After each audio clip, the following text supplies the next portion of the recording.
Then we can listen to yeah.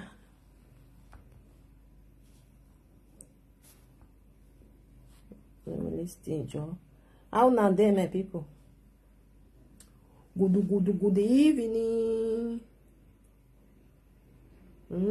How now there for na side? How now there for na side though? Then we listen to Papa Twins.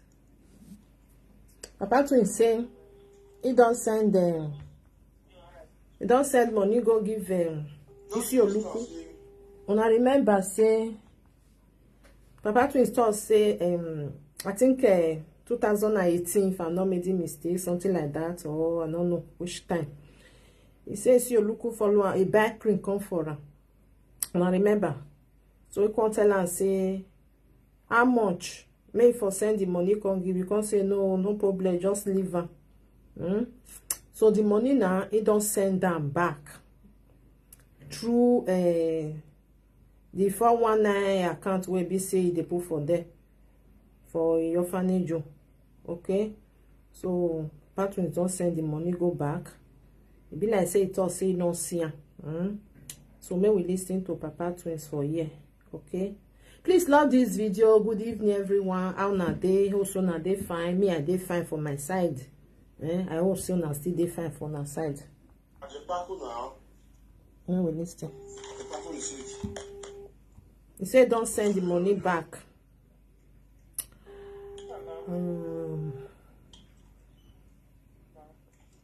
Where we need to.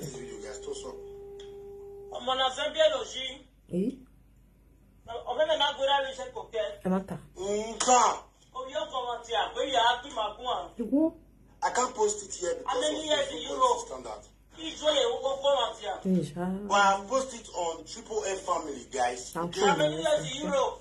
Now, What I see a slave. as a backo, when we pause a webo, who may pay, but who will What I see a slave. who may pay, moment you walk, you have go one or what money your mom was never an orphanage when she was a child. See, we can't be lying. Wait away. If your mother orphanage, you go no man, you are not orphanage today. Orphanage grandma, now lovers. Anybody who they believe at Jepako on your own risk. Honey, if you tell our friend, I'm asking you, I will see what you want this passport to do. Is that what they want you to do? 2 years. 2 years in the CIA, Italy, where you see what you want this passport to do. I said, Coco Melly, baby shark, 1 hour, Just saw this video for me. 1 hour, you are active and what the 1 hour fee, 1 hour fee, 1 hour fee, 1 hour deviate, 1 hour deviate, son of a nobody. Son of a nobody. When I have people on social media, Of your VN. then me have a lucky Of your VN. the fact that I saw your people. Israel of VN. They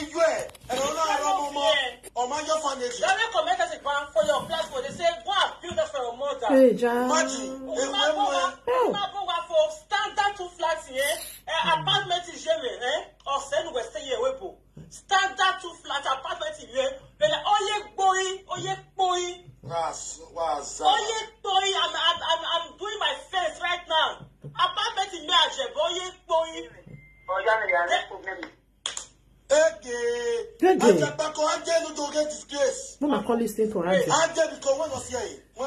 Hello, my people.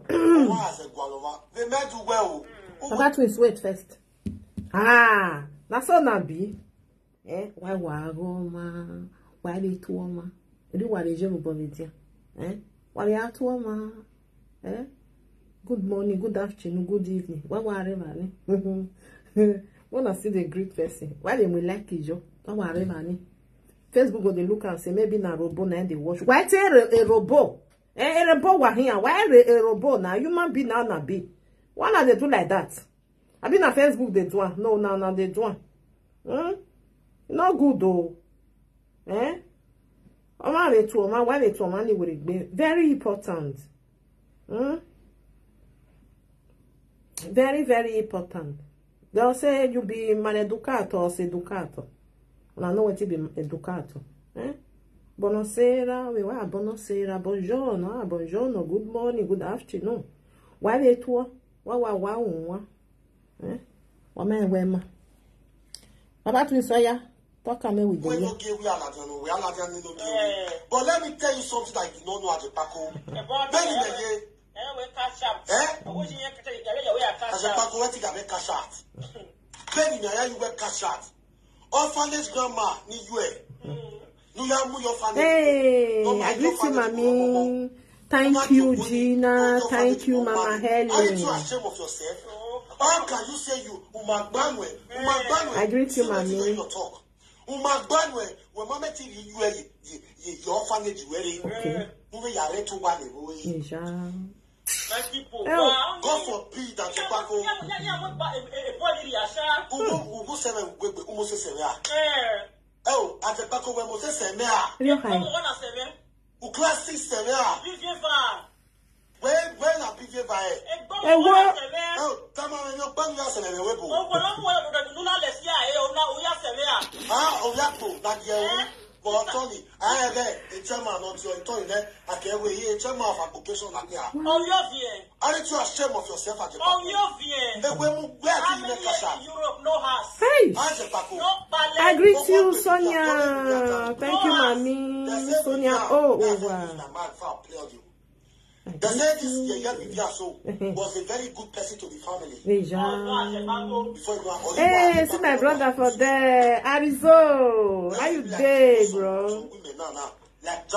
How's the family? Thank you for coming.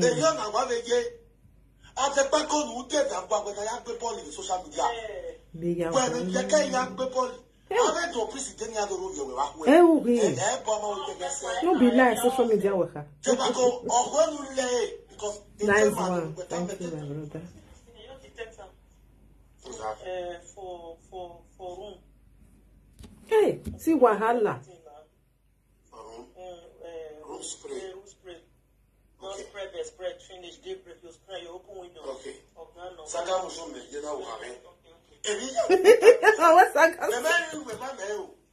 Now, Vivian was nice. This about twins, eh? Oh, we are the back of down. For one foundation on the door. Hey, you want to change the character to the family. This is yeah. what I want to play right now. Okay. Yes.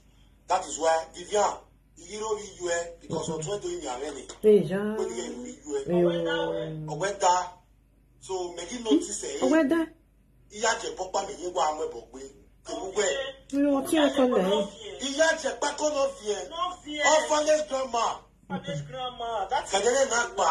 Yayan message you or you orphanage grandma. A son of an orphanage grandmother. God forbid. Hey, you need your money, Boha. Not to get a bomb away. You take bag of fast and Indomie. Because of bag of fast and Indomie, you sell your mother's birthright to become an orphanage. Oh, me, Jesus. Oh. Jebako, like you are a cash out 70 euros. Now you went with $1 million. No be like. But what with Vivian? Hey, Vivian, is she proud of you? Are you proud of Vivian? Then you know the Landias is there. Hey, Vivian here corner presenter. Okay, why you go away? Or you go away? Can't you be proud of your woman for us? Why are you going to make up artists not to make up? Not me, not if you want, but not let the guy fast. Why they were going to fast at your wife? Now, with the Denmark, everywhere you go is at Jebako. At the end of the day, I get your man. Come and listen. Oh, you know, yeah. If you want to drive car, they push your car before you can be left for the They put your car. I said, talk away to your man like this. Why? They put your car. No, I see insurance here. Una di try your fear. Egbe oko wa se pa ko je ba wa wo ta. Egbagbo oko. Lenu which way mo ki awu. Wa je ma na ya bu we so finish. U ka je ma na se pa ko e wo ya bu we so finish. Anyway, Egogo Lola, it's not your fault. Igo no. If you know. Igo no. Where Igo no one go ya shimwa. No, when I ask a problem, you know. Okay, go Iwani, Mama Banati Paco. And then you will not more when you are going to wear a funded job with him on Webauge. You better tell my bad where. You better your toy with manager, if I cannot join manager. Irabo. Oh my goodness. Cousin brother, just because of Ajapako. What do you want to become when you grow? I want to open a family home and expect back the first and little me to take care of the less privileged. The whole problem is that family and money. Orphanage will not do us here. They can waste your time with that. Which one? And as you want for there, it is the bit of swag. To go and be you. You are not the two rules of an angel. Aren't you ashamed of yourself? That is very bad. No, not that we are to Sagawe. But then we get Igwe for life. Hey! Yeah, one back way. Hey, what? Imana Sagao, it did a boy. Hey, what? Any for life. I mean, I'm buying a lot of Abi. Right down. I'm for the very cost of grace. If you go with the girl, I can't get it. About that time, next year will be 50. If you get your guy, you're going to down. Confused set of couples. What soon? Only 54 years ago.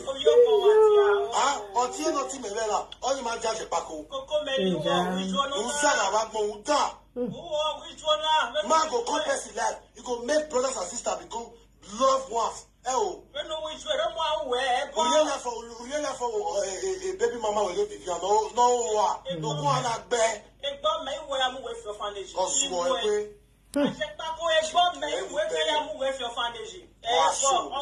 That's not easy for me. Anytime you are the Pacoya Walajan steady Laja Walajan.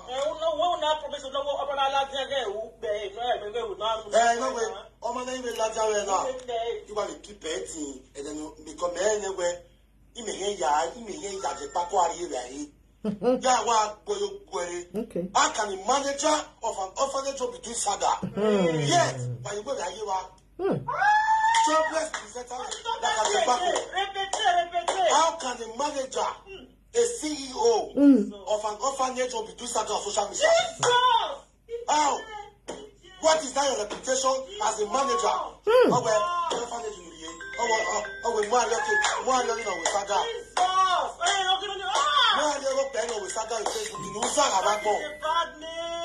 my God. Nothing said no matter. Hello.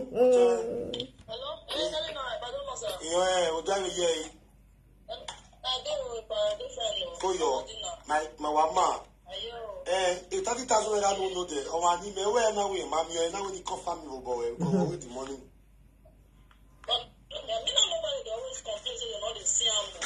I'm saying receipts now. I have debit in Ija. Mama can't let 3,000. You know, Yakin. Mama, your big. Yeah, the West is Thursday, Friday, Mammy. Yeah, we both go. Where you go? I go as a orphanage home. That way they do Saga. A manager of an orphanage home do Saga on a cyberspace. And your mother is also there. In a matter of orphanage home. I remember you never got to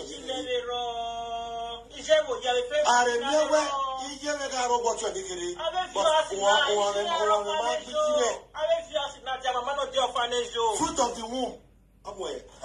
Fruit of the womb. I'm a Kuzaga. Oh, my ni modai lo ga kuya o me kuzaga o ma ni ye popo o me kuzaga o problem no lo go lo go o me kuzaga e pastor we ya sisa o ba yo a je pa ko fa ni jo oh no a je go yo go no we no ba go gba me we mo ba ti gba me o mi e go le o ma no ya ta u mi e because it is a shame that The 70,000 naira you said you gave to me was for your lawyer. There's a way I'm not going to lawyer. Oh, wow. One as soon as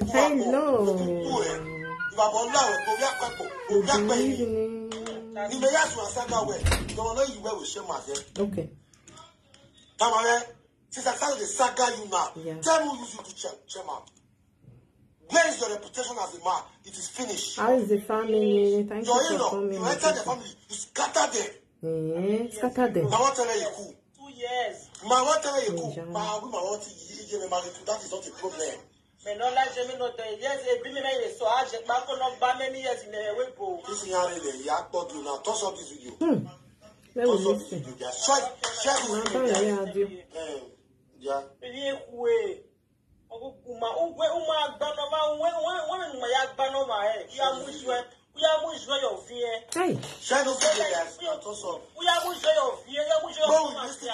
Vivian sister, he begged me. I want to get a year. I give you a reason and I will get a year. Because I'm not a guy, or to be young.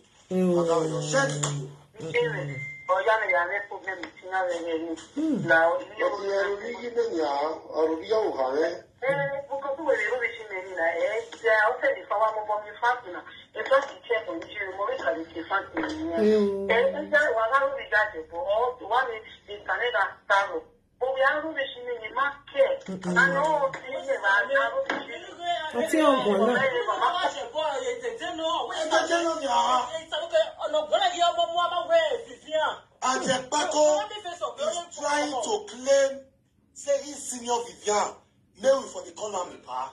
How you take senior in the day? If Vivian didn't talk. Oh, my baby,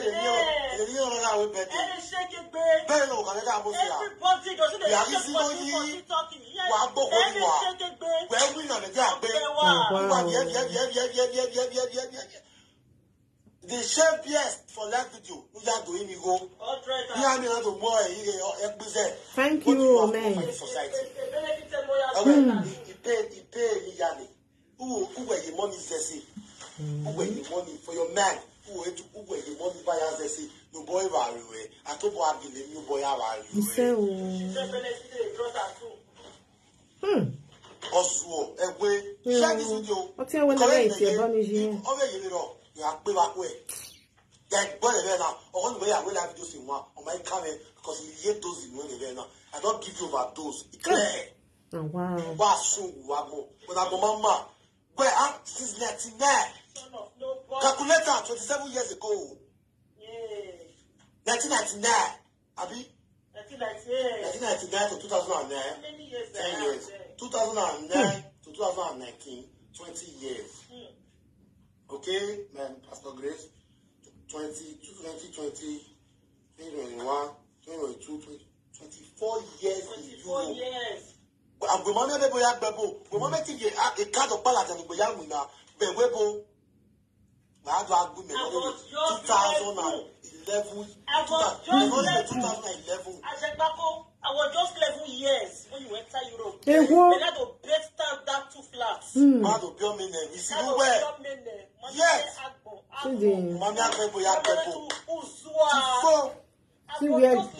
See the 30,000. Let's send. Let's show now. No papa can send.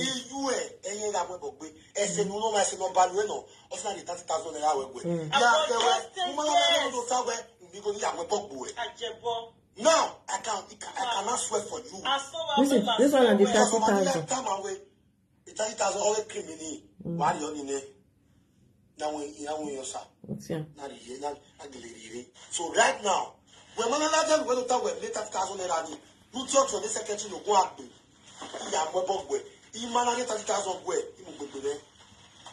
Oh, iye gbo woman mi to ya disgrace me we e fake lot said imu gbo e. It's like another like no. But to go where I did that one that video. I see the son for them. Yeah, I go to you are still a small boy. But the 30,000 we send go. Wait, if you are here with almost 15 years. We do have this man. You want your boy, no, let's social media. I know I'm a mad here. Kai! Everybody on just social media.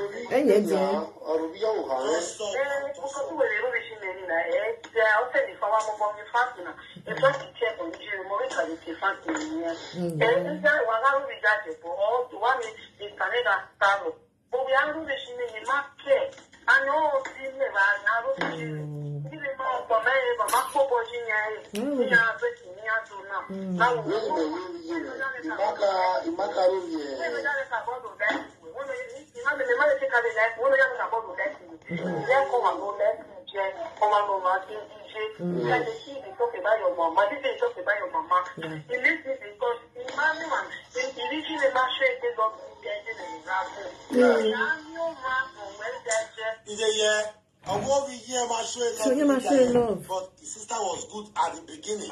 But no, too bad. Nobody will wait here. I don't know. You have to from one night. Your father told me. Please like this video for me and my people. Okay, thank you, baby. 30,000 now. Or you have the cream. Next week, do a baby. Now why you have the cream again? Oh, you have the cream.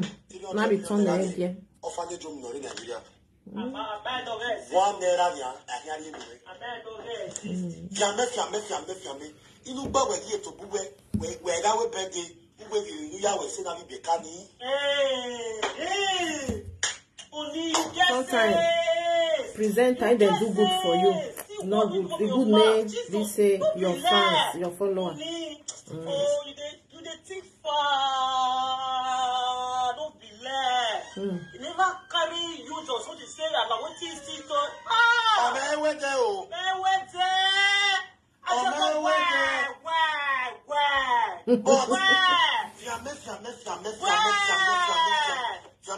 Want to be eating from people. Oh, problem is that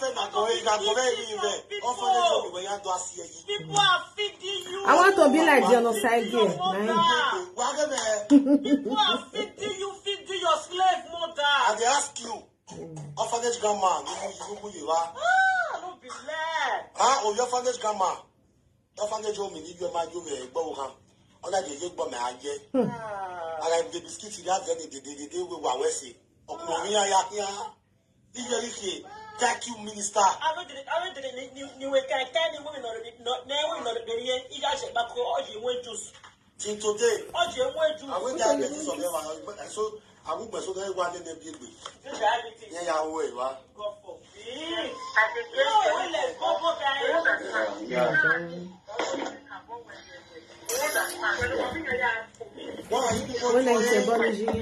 people should go inside. Go inside, go inside. That's not true, Sha. Because someone never feel of you or not your body, your man, where is Princess Farm? Manual for your wife. Where is Princess Farm, please? Princess Farm, hope you are fine wherever you are. Go better, don't you? Go better, Gladys people is here also. Share this video.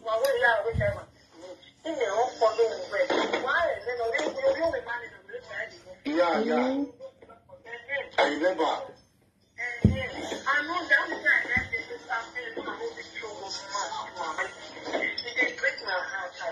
Okay, no, I know you might carry, you might carry, you give it a lot of bone.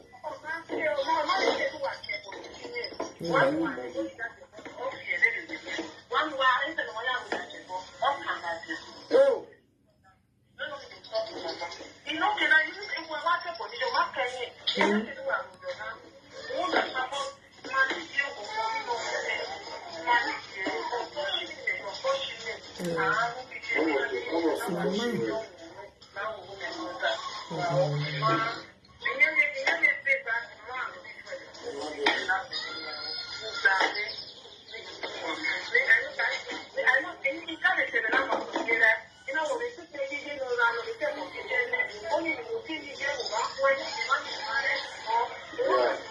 Why you be at or boy or tear you know you know rane or you know rane does Namodailo or you don't see any year where you see your younger sister Vivian. No ya me mwese we. Ya na ya vi. The saga panu gwe ba yapo. Ha? Me quick count na me wodo ya do ta. Me gbe me no gi no shake me. The saga panu gwe ado ta me gbe me no gi no gwe vi me. Won se na la dia. Utana. Ito ta ma we ma se. Gbe na gbagbo e. Je pa ko yan agbo e. E ni ama ni we na di forever. Ni o ma na le se to. You down babe. You are a green snake. Not a green grass. To me, I was there not suspending me. Because it's in any place at all. It's say in any areas no I pass you.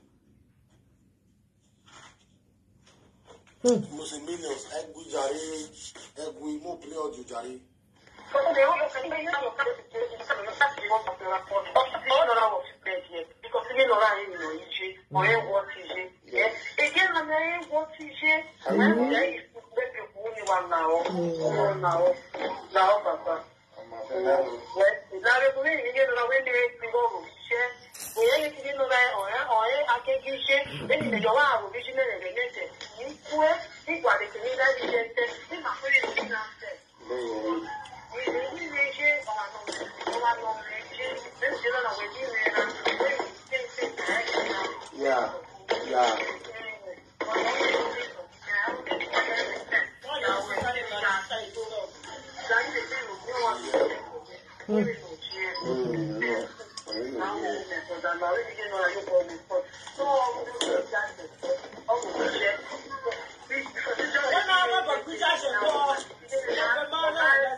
Because you don't get the benefits in a row. You see, a big sister that can summon this kind of what's another pay. In case that the Paco na pay, you Vivian. Never bad in another pay because where on our mono enemy. On our ma, not getting ye gwe. Either Vivian or now the Paco Moyo, stay like this. I don't want to go and where I move Yapo. Yapo do not befit your standard. And then when I have Yapo, my West. Ozuo, and we get a motor. My motor, not carrying like a web where at the packaging Manamutia, eh? To Manamutia, we cool. Manaya Baga, you cannot stand there. You know, you're in a refrigerator. You were here in a refrigerator, and you are here. You are not the same level. You are told it. The bottom of me, and I bought of it. Ah, more when the nation city way. More when I'm of you. Oh,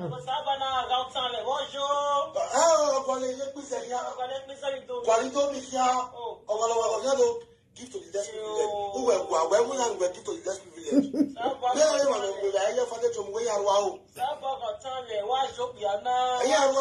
They don't see. Oh, my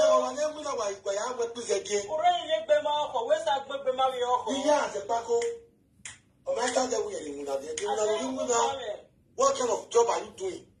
Banana paper and with you. Why are you talking about you? We are into the story. I do the total. Do the lawa. That's the thing of Yapo. We get to get a cleaner. On your way, surgery, we're talking. I don't make another time. At the back of the day. We start. Why you feeling the way? With the possession of you.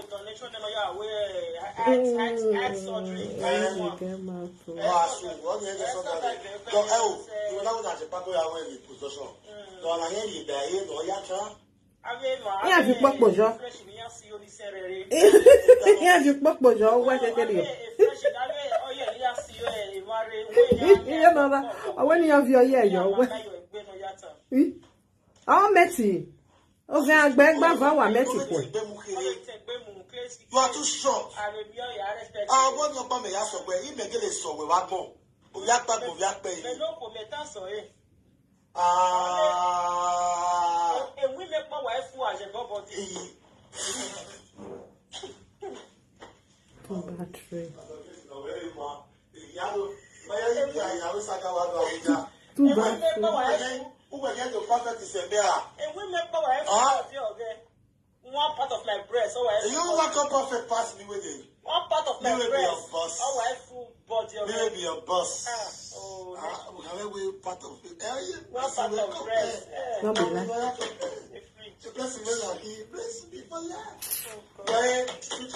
Hey, I want to be like Genocidal. Well, I'll give a testimony. Well, I'm any place where one will say if you not be Canada. They don't be and you. They don't have shot. You don't get baby. Hey, don't you waste now. You don't get baby. When it's not saying baby. They don't have shot. You don't wear your pillow go. When like on Facebook, who will come out that way? He had to a padomo. We say padomo. What's up, Bachi? My nag, but we say padomo. Oh. On a qualified financial behind or killing Yami now. So don't like it to hear it for my name. Only no be lie. Only where look, this is what I got. I want to give it to the children. It's my money. People say, wow, wow. No be God. What did you do back there? No association will not get chairman. We get power.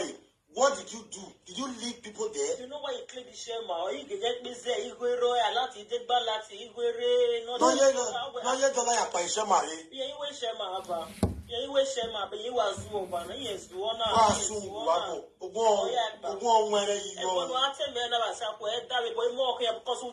Yes,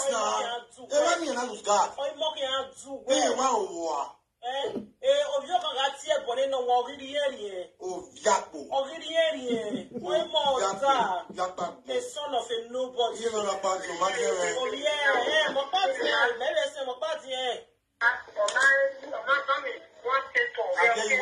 Can you imagine? If you're married here, what do you want to walk away?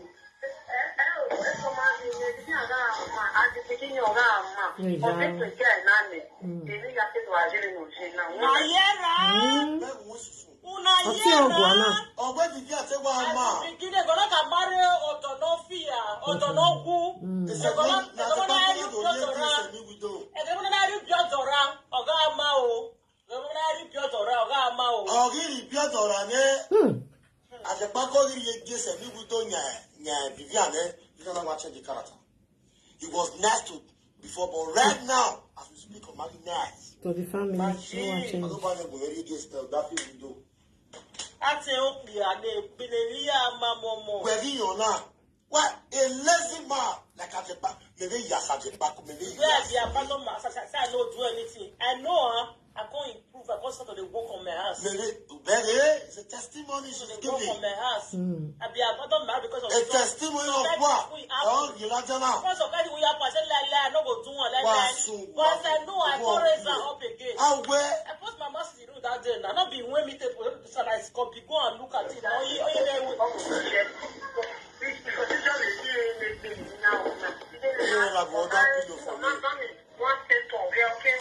can you imagine? If you're married here, what do you want to walk away?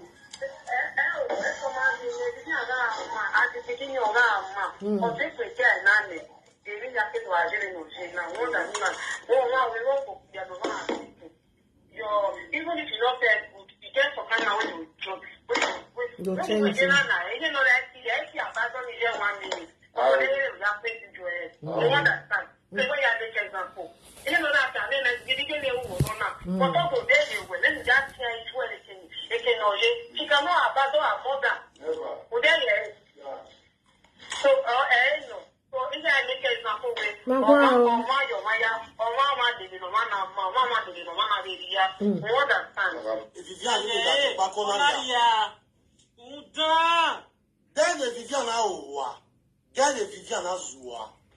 Ajepako imonoka bele bisko magba oyan. Owo ke me ya gwa ajepako na. Iye do atwe. Are be ke explain na nwa ta biya. Iye do atwe. Awo ko lo mu yere wi oyo bele. Yo ko lo mu ere. Owo yo ye bele esi ye wi ye explain. Wo ga ito o de. Wo ma ta lo gbe. What did you tell her? In a way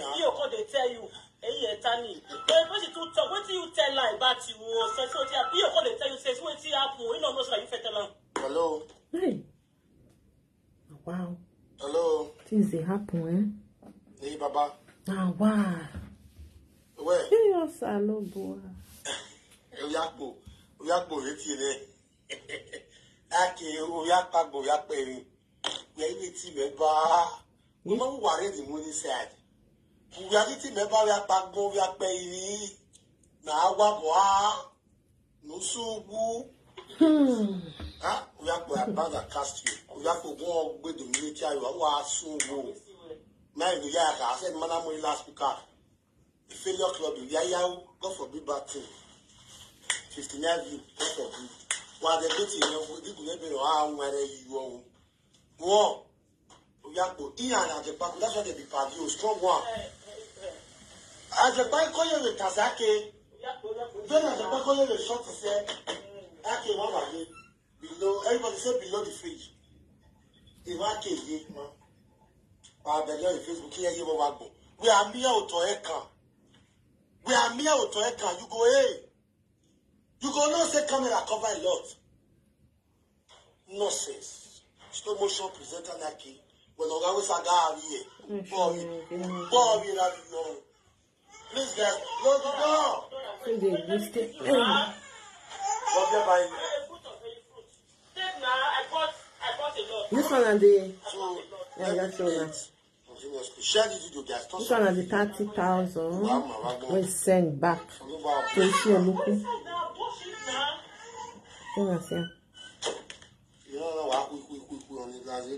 This one and the 30,000. Say send them back. This one and the one way be say you say help and buy cream come for Nigeria. Okay. So because like said and go give Papa Twins. Papa Twins go ask and say any go in Harriere. And now when else not see why.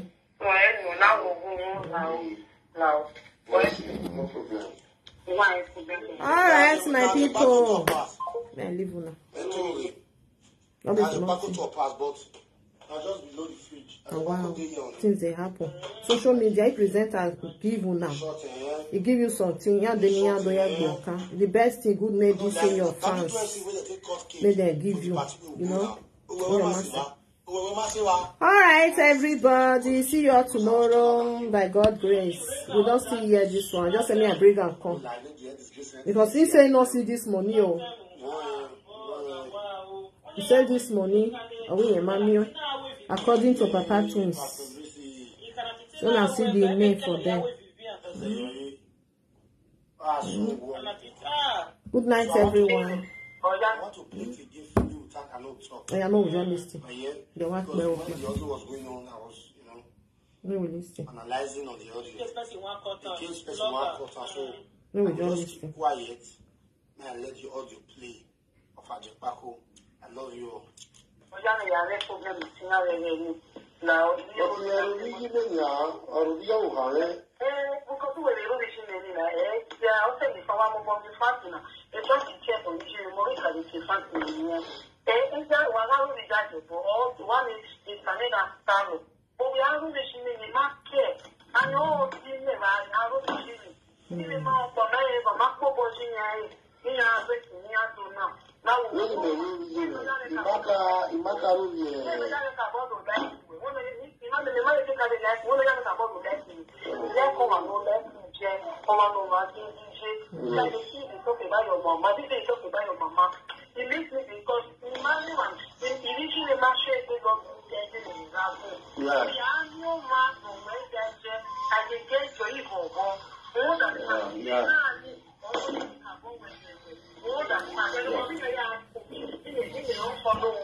Now, yeah.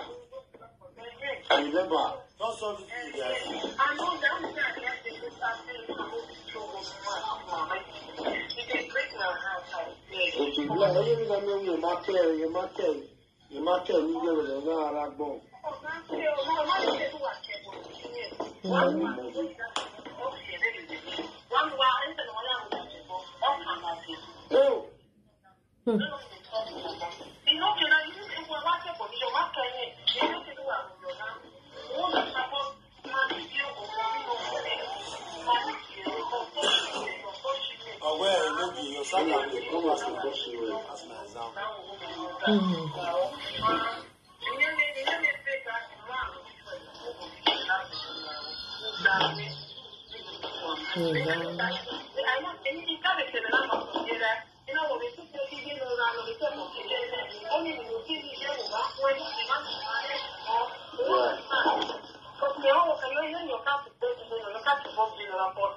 Hey, mommy, I see you.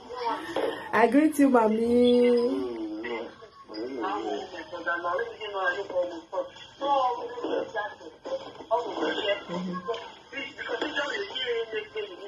Abi. Oh, we don't hear. Can you imagine? You did your mind that year. What do you want to do?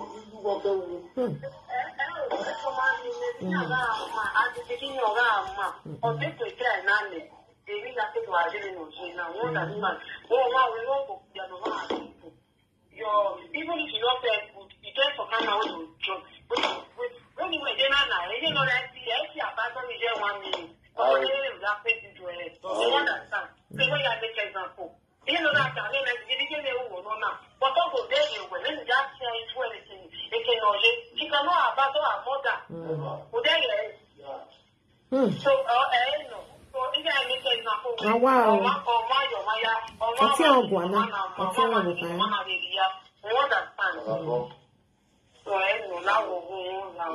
Alright, my people, good night everyone. See you tomorrow. Una good night, I greet you. Una bye bye. I just say I bring out for me we play. I just say we play this video as I see say the sister they talk to Papa Twins for video. Now watch okay, now here we are. Bye bye. Mama Ati, I greet you, mommy. Good night, everyone.